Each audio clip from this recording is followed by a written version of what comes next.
Welcome back to Bump 200, and Monkey and I have continued to check out steering. World's fastest bumper car update.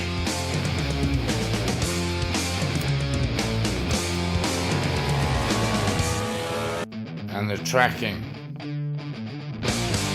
And the wheelbase. And all in all, I reckon it's worth giving up an inch of wheelbase for an inch of tracking.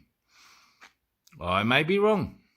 It's been known before. Welcome back to Bump 200, and we are stripping it down again. Because that's how it goes. Build it up, strip it down, check something else out. Yes, and thanks to Mr. Colin Furs, you thought this was a 5-minute process. Well, it's not.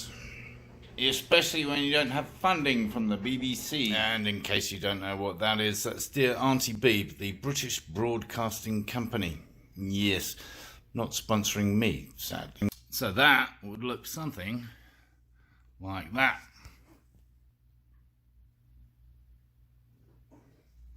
I've checked these out with them extended as far as I'm comfortable, and I think they'll reach. Yeah, especially when we get our new spindles with more adjustment. Hopefully. Just a little colour coding so we know what goes where when we take it all off. And what goes top and bottom as well. Because that's all going to have to come off as well. Least of all because I think we are ready to weld the engine mounts into place. We'll need to lift the motor just a little bit to get them absolutely level. And then Mr. Snell Welder will work his way in there and weld those down. Alright, so these are all marked up front facing, which goes where, which goes top, which goes bottom, which side is which. Let's rip it apart. Get on with it, man.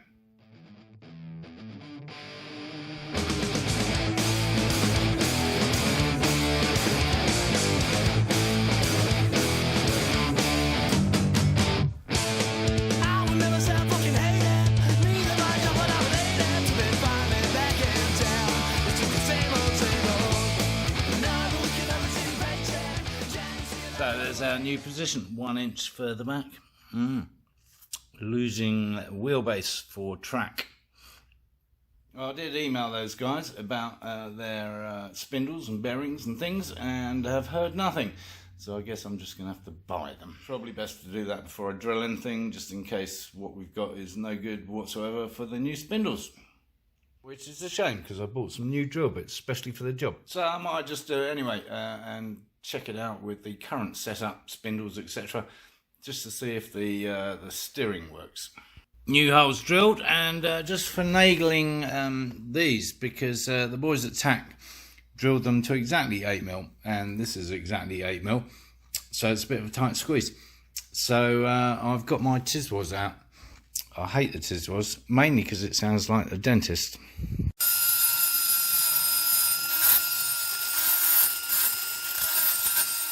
And as you may be aware, I've just been to the dentist several times to have 9 teeth extracted. Didn't involve much drilling, more digging really.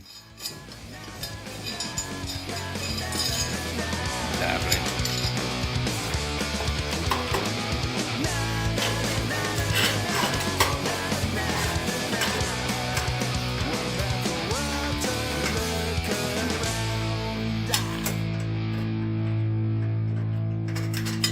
There we go, and now we've got some wiggle room here for toe in, toe out adjustment, as well as on the actual spindles themselves.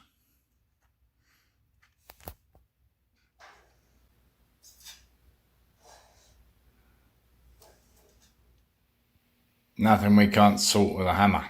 Okay, well, now we have a little toe out, which is not what we want. But I think we can resolve that. The bigger issue is this side needs some hammer work. Yeah. But yeah, not worried about the toe out. because with our new spindles we'll have plenty of adjustment, hopefully. So I think we'll stick with that. Well, we don't have to. We got all the holes we need. Also started looking at brakes in all seriousness, and whether we can use the R6 unit. So it's nice Brembo cylinder on there. Could fit it like we fitted the gear shift on the other side, on the side of the engine there. We'd need a slightly longer cable, you know, tube, pipe, whatever, to get it back a little bit further. And we need some adaptation of the disc and be able to mount that somehow. But I think that's probably a sensible thing to investigate. Maybe mount it even on that lower engine mount rather than that upper one.